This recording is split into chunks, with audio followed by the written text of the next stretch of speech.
Assalamualaikum warahmatullahi wabarakatuh.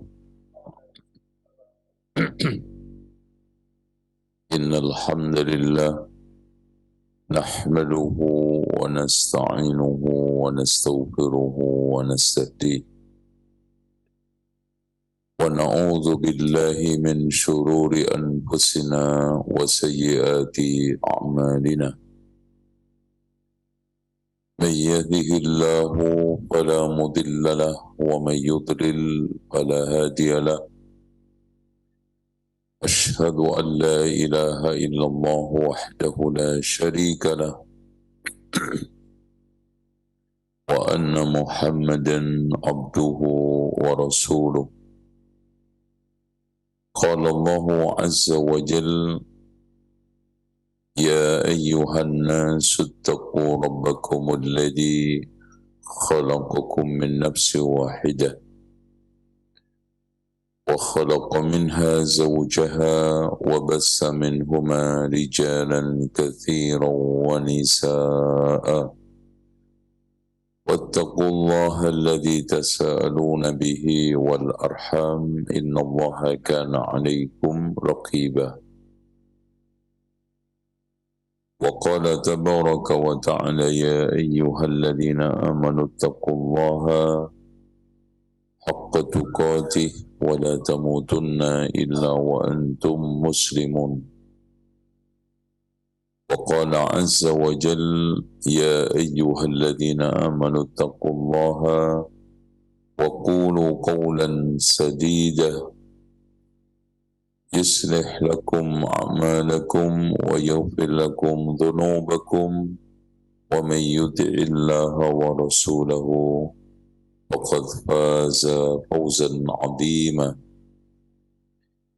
فإن خير الحديث كتاب الله وخير الهدي هدي محمد صلى الله عليه وسلم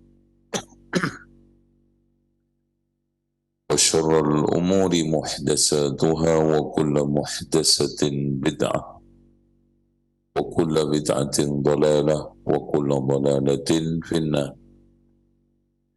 Ikhwas sekalian, terutama para pegawai, para asatid, dan juga para pimpinan yang ada di akademik IHBS,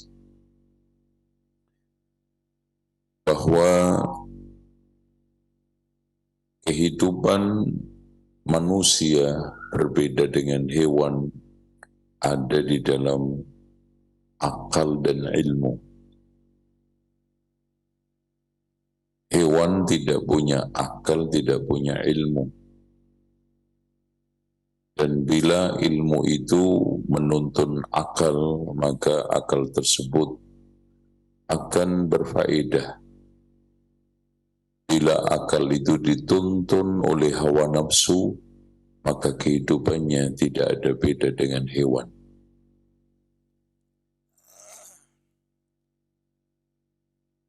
Dan ilmu kita pelajari semata-mata lil amal. Bahkan kata Imam Abu Hamid Al-Ghazali di dalam kitab Ayyuhal Walad, saya telah mengupas, membahas ribuan kitab. Saya temukan bahwa ilmu tidak akan bisa mendatangkan rahmat Allah kecuali dengan amal.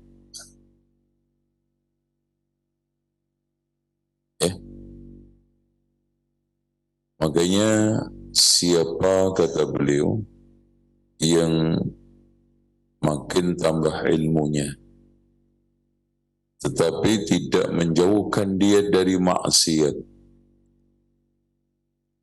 dan tidak mendorong dia untuk berbuat ketaatan, ketahuilah neraka jahanam lebih berhak untuknya. Karena alimun lam yantafi' bi'ilmihi alimun lam yantafi' bi'ilmihi mu'adzabun min qabli ubbatil wasan.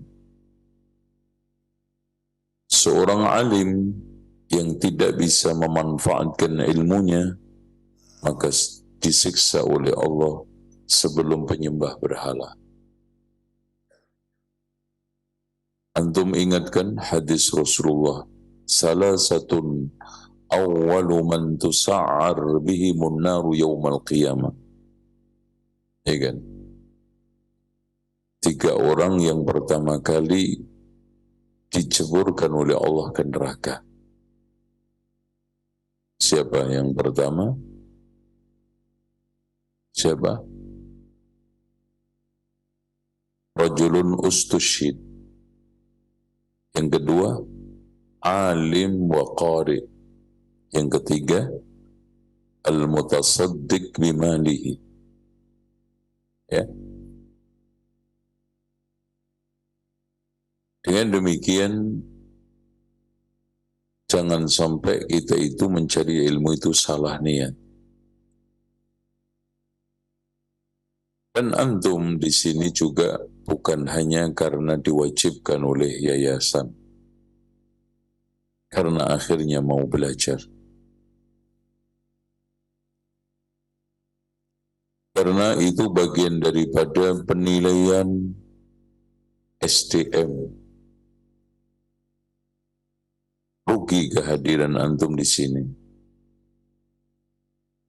Tetapi antum hadir seperti yang dikatakan oleh Imam Ahmad. Kenapa kita mencari ilmu?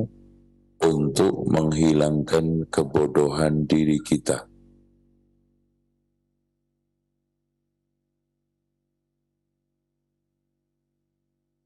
Dan ditambah oleh Imam Ibnul Jauzi di dalam kitabnya Laftatul Kabid, khusus untuk menasihati putranya yaitu Abul Qasim Ali Ibnul Jauzi. Yang ketiga itu dia melakukan berbagai macam penyimpangan, kedurhakaan. Puncaknya buku beliau seperpustakaan dijual dengan harga, kata cucunya Abul Mutaffar, seharga budak, diobral untuk mabuk-mabukan.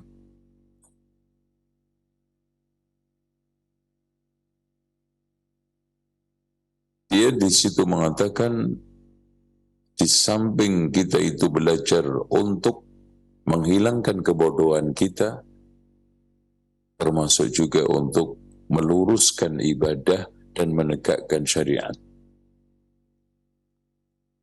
Banyak kok ibadah kita itu yang masih belum benar. Sederhana aja sholat. Makanya di sini kita bahas Bulughul Maram. Sekarang di dalam kitab terkait dengan Salatul Musafir yang kita akan membahas hadis ke-435. An Ibni Abbasin radhiyallahu anhuma, karena kedua anak bapak sahabat. Qala aqama an-nabiyyu sallallahu alaihi wasallam 19 yawman wa fi lafdhin, di dalam satu lafaz, di Makkah. Yang ketika itu Rasulullah SAW sedang mengadakan Fathu Makkah. Ya. Di mana Rasulullah SAW yaksur selama 19 hari qasar salat. Ya. Wa fi lafdhin bi Makkah 19 yawman. Hadis ini rawahul Bukhari wa Muslim. Hadis ini diriwayatkan oleh siapa? Bukhari dan Muslim. Wa fi riwayah di Abi Dawud. Ada satu riwayat dari Abu Dawud, sab'a asyrata. Kenapa? Kata Ibnu Utsaimin, tidak dihitung masuknya sama pulangnya. Jadi hitungan 19 itu kalau dihitung masuknya dan pulangnya. Tanpa pulang pergi berapa? 17. Kalau dihitung pergi pulang berapa? 19. Karena sehari dalam perjalanan ketika datang ke Mekah itu beliau juga qasar. Sehari ketika pulang itu juga qasar. Bahkan perjalanan sampai ke Mekah, sampai ke Madinah atau Madinah ke Mekah itu kurang lebih berapa hari? 8 hari. Dulu Rasulullah 8 hari. Kalau sekarang cuman semalam ya. Pergi jam 2, nyampe Mekah itu kurang lebih jam 10, jam 11 malam ya. Itu. Wa fi ukhra 15. Namun hadis ini disyatkan oleh Ibnu Utsaimin dan para ulama. Artinya riwayat yang mengatakan bahwa Rasulullah bermukim 15 hari itu syadz.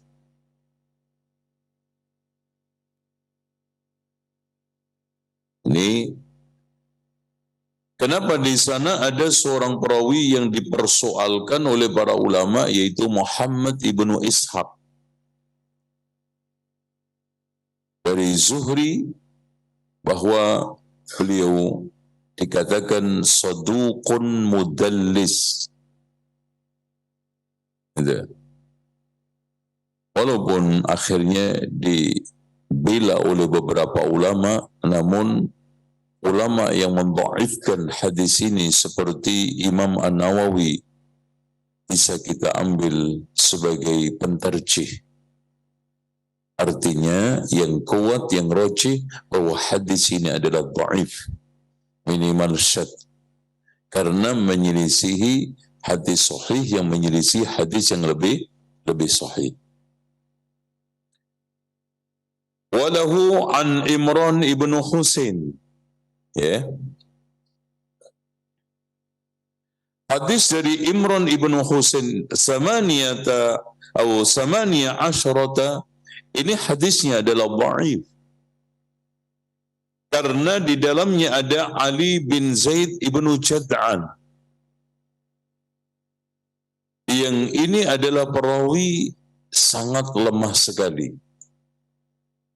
Sehingga hadis-hadisnya hampir semuanya tidak pernah disahihkan oleh satu ulama pun.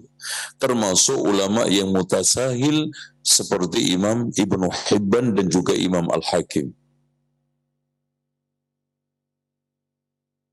Makanya hadis dari Ali ibn Zaid ibnu Jad'an ini didhaifkan oleh Imam An-Nawawi di dalam Majmu' Syarah Muhadzab dan juga didhaifkan oleh Imam Ibnu Hajar di dalam At-Talkhisul Habir.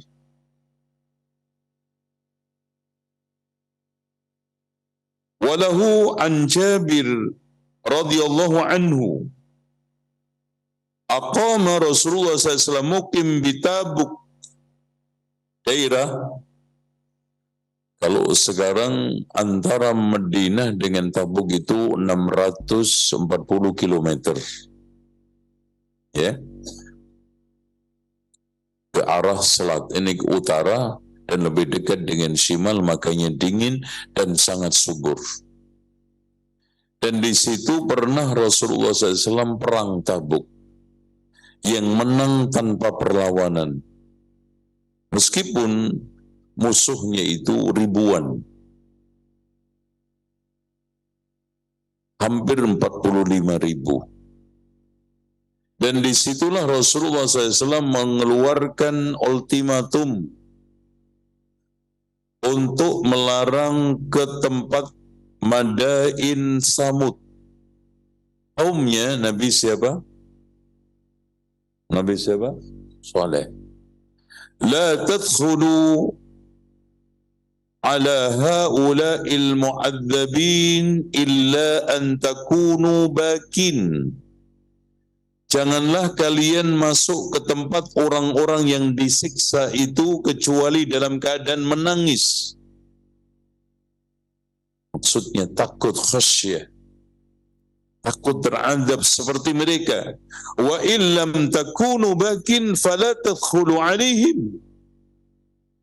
Kalau kamu tidak bisa menangis, tidak bisa menimbuhkan rasa takut, jangan masuk.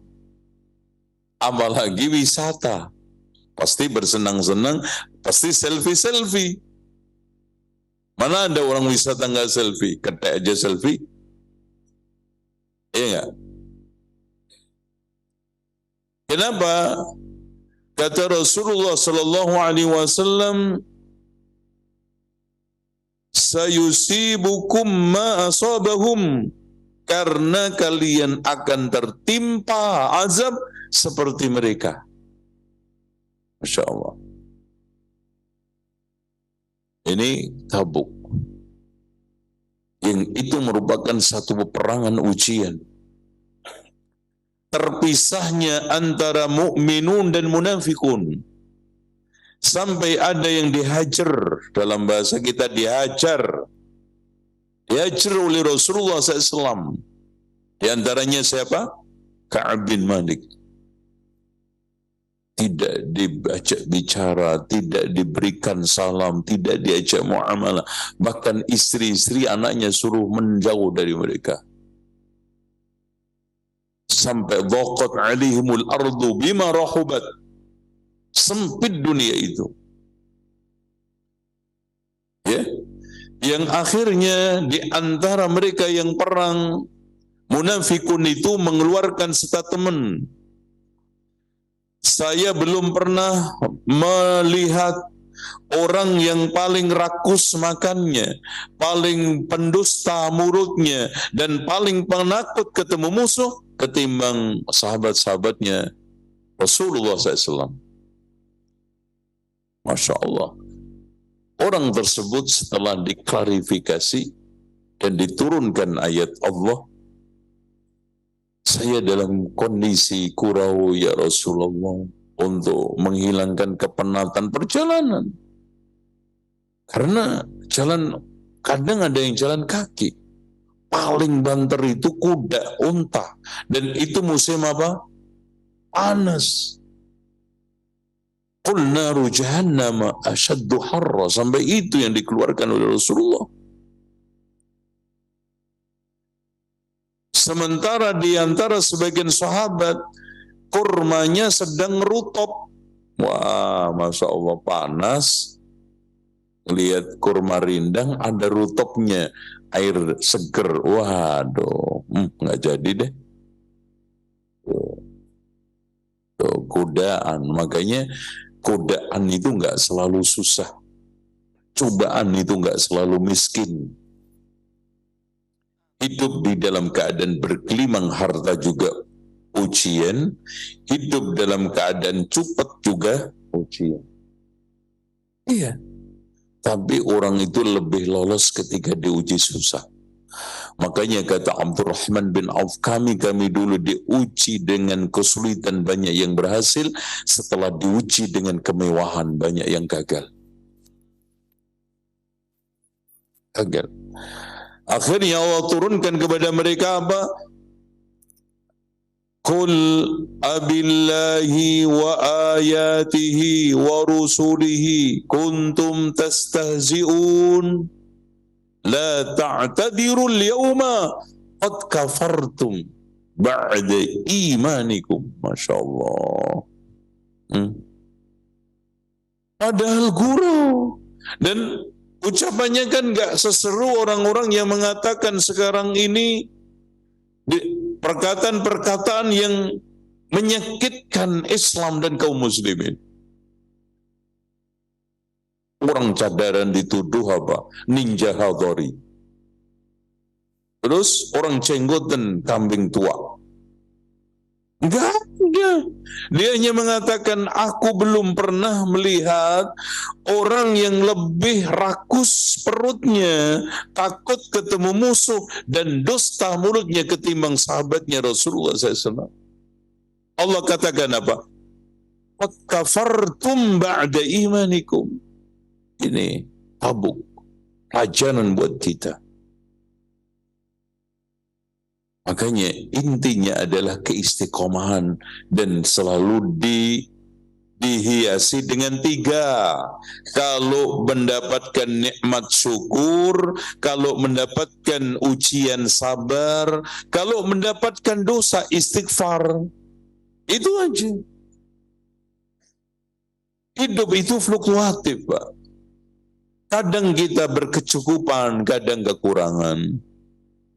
Kadang kita mendapatkan fasilitas lengkap, kadang penuh dengan kekurangan. Satu hari Allah bisa merubah orang itu bisa miskin total yang awalnya kaya raya. Dengan satu masalah kecil.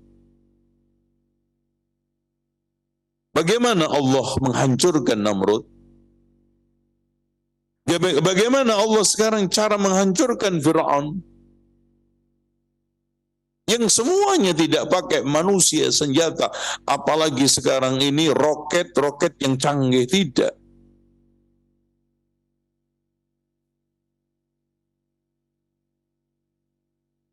Sehingga sekarang kita yang paling terpenting adalah istiqamah.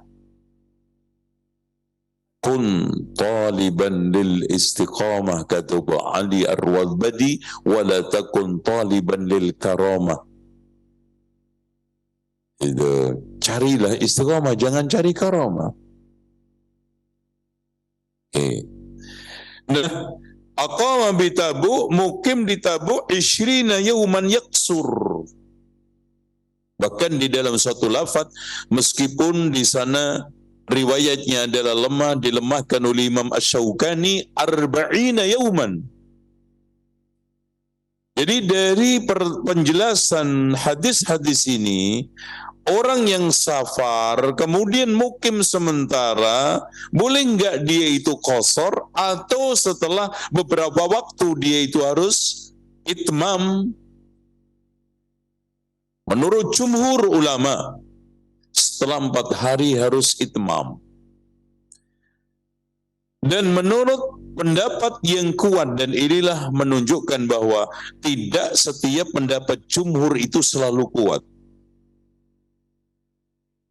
Bahkan pendapat di antaranya Syekhul Islam Ibnu Taimiyah dan juga Imam Ibnu Qayyim di dalam Zadul Ma'adnya, Syekh Muhammad Ibn Abdul Wahhab, dan juga Syekh Abdul Rahman As-Sa'di, Muhammad Rashid Ridha, dan juga ulama-ulama yang lainnya, bahwa orang yang sekarang itu safar kemudian mukim sementara, selagi tidak ada niatul iqamah permanen, maka dia boleh qasar. Tidak ada batas waktu secara final. Kenapa? Karena Ibnu Umar itu mengqasar sholat di Azerbaijan itu sampai 6 bulan. Ya, sampai 6 bulan. Bahkan Abdurrahman ibnu Samurah mengqasar sholat di Roma Hormuz itu sampai 2 tahun. Anas bin Malik mengqasar sholat itu di Naisabur sebagaimana yang dinukil oleh Al-Mughni dan juga oleh Imam Ibnu Al-Qayyim di dalam Zadul Ma'ad 2 tahun. 2 tahun. Dengan demikian, siapa saja yang sekarang safar kemudian mukim sementara, itu ada 2. Ketika nyampe, orang yang seperti ini atau perantau itu ada 3 macam. Ada orang yang sampai ke negeri itu dan sudah niat untuk mukim secara permanen, maka orang seperti ini harus melakukan aktivitas normal sebagaimana dia normal kerjanya, normal rumahnya, normal ma'isyahnya, normal ibadahnya dong. Ya, jangan ada sebagian orang Indonesia ketika musim-musim panas itu kan siangnya panjang. Kalau begini ini enak nih, ya. Puasa begini nih, nanti pendek. Paling juga 6 jam. Apalagi kalau pas puasanya itu Desember, itu puasa cuma 4 jam. Itu 4 jam. Pendek banget. Itu. Nanti kalau malam panjang, ini kebalik ya. Pokoknya ada satu siang itu cuma 4 jam. Bahkan ada sebagian daerah itu nggak ngelihat matahari 6 bulan, ngelihat matahari 6 bulan. Oh, puasa 6 bulan, sanggup nggak? Enggak, disamakan fatwa Lajnah Daimah disamakan dengan Mekah Madinah. Mereka ikut puasa bersama puasanya orang-orang Mekah Madinah dan berbuka dengan bukanya orang Mekah Madinah. Nah, orang Indonesia kalau lagi pas panjang di Jerman itu siangnya sampai 20 jam. Paling minim-minim itu 18 jam. Ikut Indonesia dia. Wah, itu. Anda pernah nanya, Pak, saya puasa ikut Indonesia boleh nggak? Antum ini nanya apa menetapkan? Gitu kan itu. Terus saya tanya, gaji antum ikut Indonesia apa Jerman? Nah, gaji di sana gede, puasa ikut Indonesia, masya Allah. Jangan-jangan zakat fitrahnya ikut Indonesia, repot lagi ya. Oke. Jadi seperti itu. Ini masalah kaitannya. Nah, dengan demikian hadirin sekalian, seluruh riwayat yang mengatakan bahwa Rasulullah mukim 19, ada 18, bahkan 17, 15, bahkan 20, semuanya hanya sekedar ikhbarul waqi', hanya mengabarkan realitas safarnya Rasulullah, tidak membuahkan satu hukum. Andaikan orang tersebut safar kurang dari 19 gimana?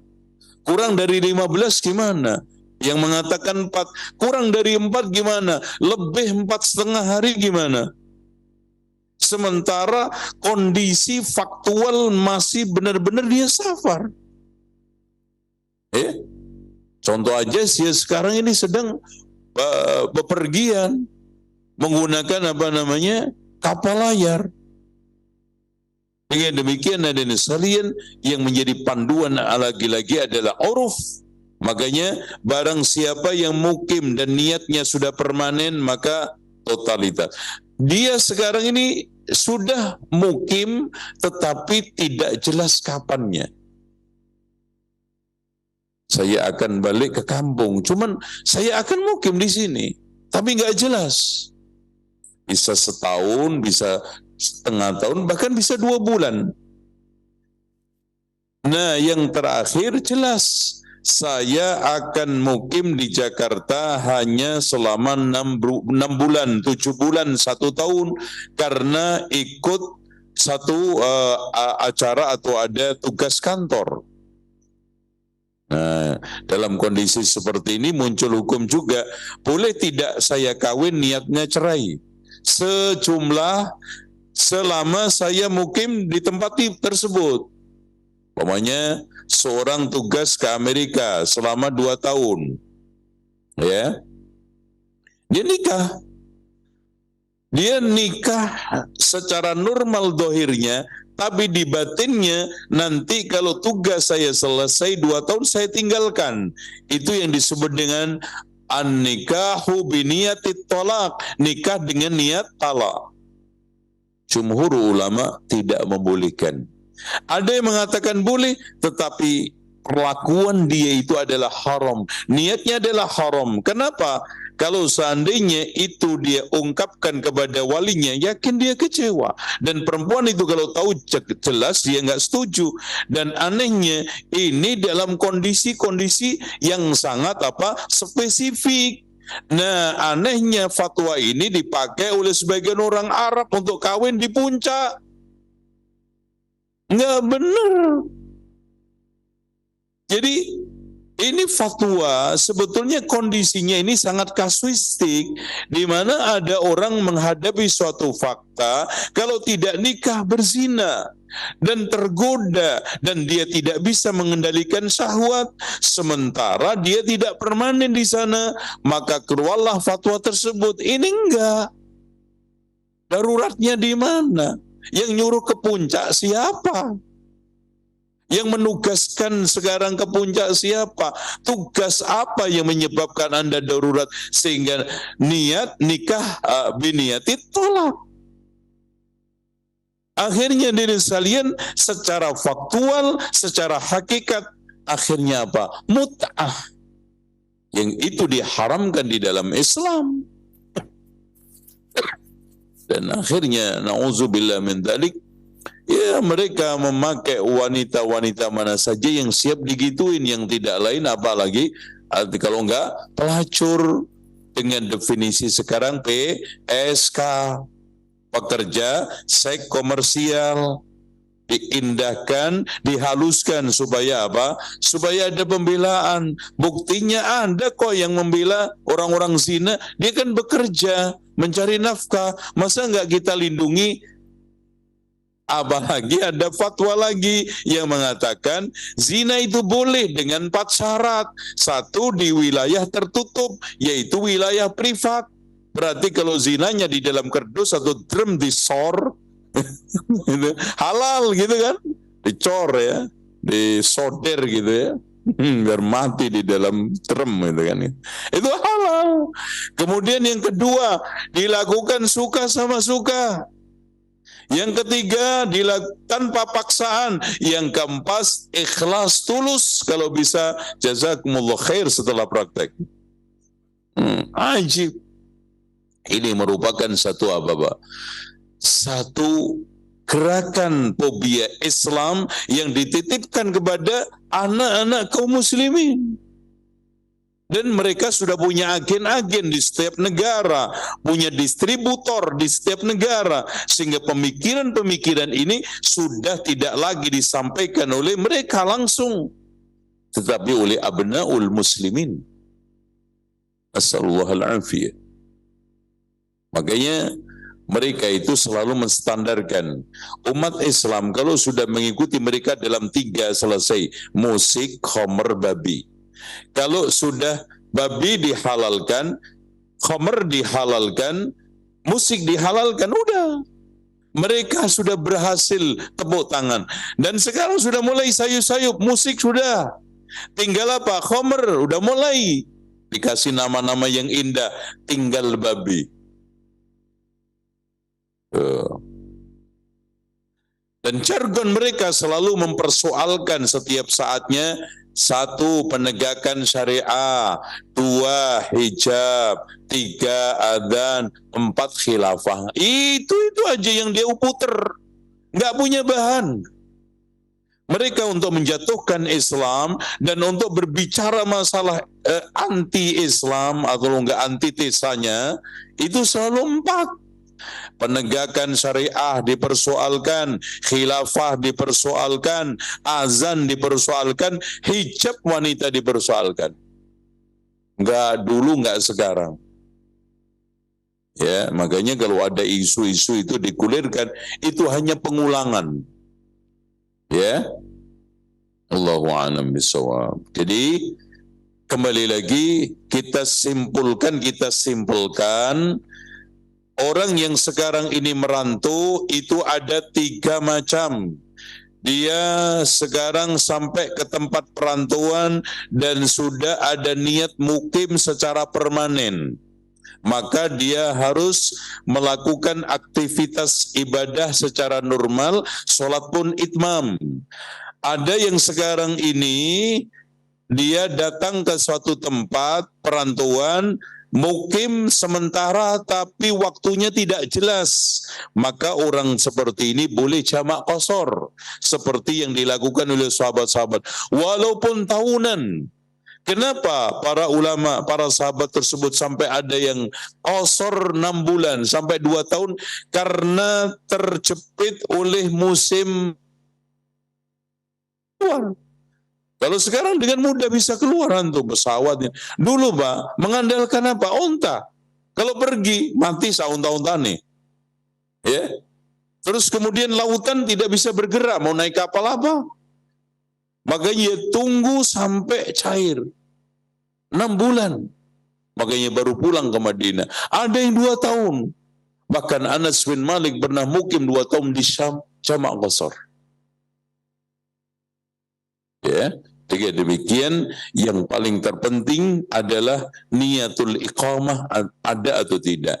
Nah, yang terakhir, yang ketiga tadi, ada orang yang merantau hanya sementara dan jelas waktunya. Maka dalam konteks seperti ini lebih boleh untuk jamak dan qasar. Dan tolong diperhatikan, tidak setiap jamak itu melazimkan qasar, tapi kalau sudah qasar pasti melazimkan jamak. Kenapa? Karena kalau qasar itu kaitannya dengan safar, kalau jamak itu kaitannya dengan kesibukan, dan termasuk uzur dan sibuk ketika seorang itu safar. Dengan demikian, ketika ada qasar pasti ada jamak, tapi kalau ada jamak belum tentu ada qasar.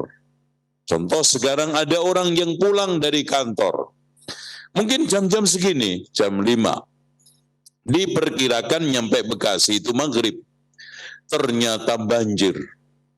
Hujan deras. Mobilnya tidak bisa bergerak sampai berjam-jam, baru nyampe Bekasi Isya. Apa yang dia lakukan? Jamak dengan Isya.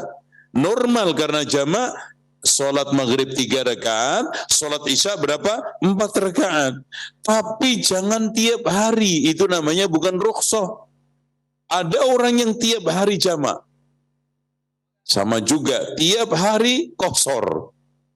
Bukan rukhsah ya ikhwan. Tiap hari buka begitu.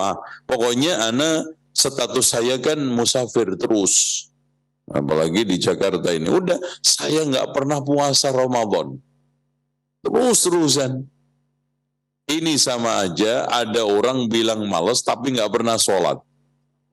Makanya para ulama kenapa Pak tidak terima alasan apapun orang yang tidak sholat secara total tidak diterima alasan malas. Kenapa?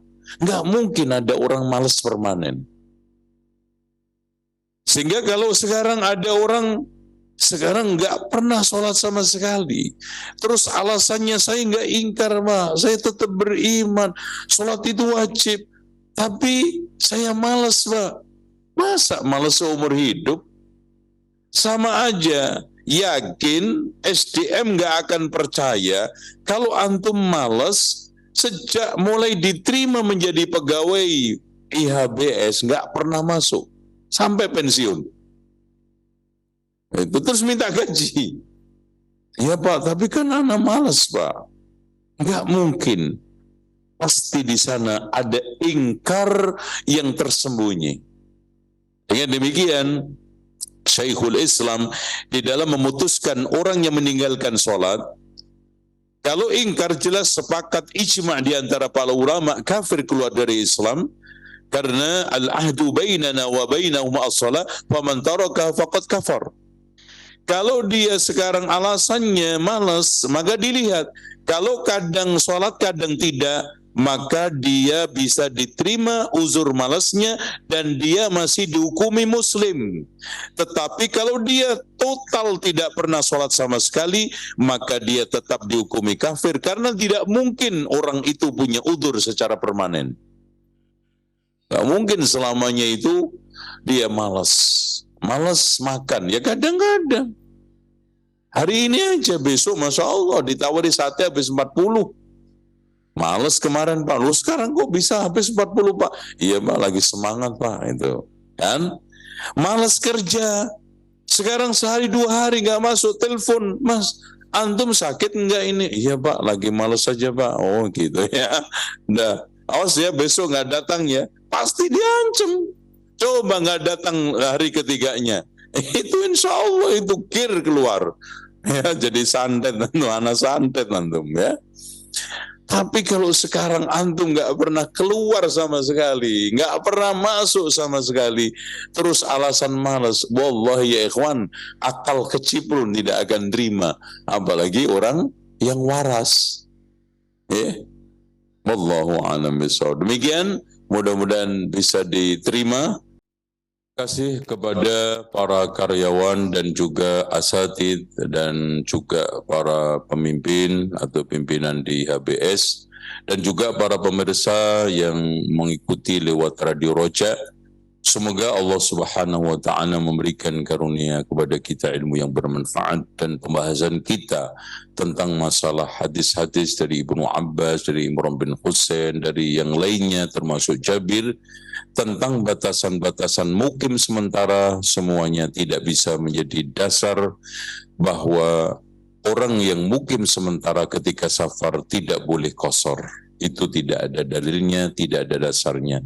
Intinya, selagi dia masih di dalam perjalanan, mukim hanya sementara, dan dia belum niat untuk mukim, maka dia dibolehkan jamak qasar. Namun kalau ada kesempatan bisa sholat bersama jamaah kaum mukimin di dalam rangka untuk memperbanyak jumlah, dan itu otomatis banyak fadilah dan juga keutamaan dan juga mengulangi dhon dari kaum muslimin awam, maka dianjurkan untuk sholat bersama mereka. Atas kurang lebihnya saya mohon maaf. Kita akhiri dengan doa kafaratul majlis. Subhanakallahumma wa bihamdika asyhadu an la ilaha illa anta astaghfiruka wa atubu ilaik. Wassalamualaikum warahmatullahi wabarakatuh.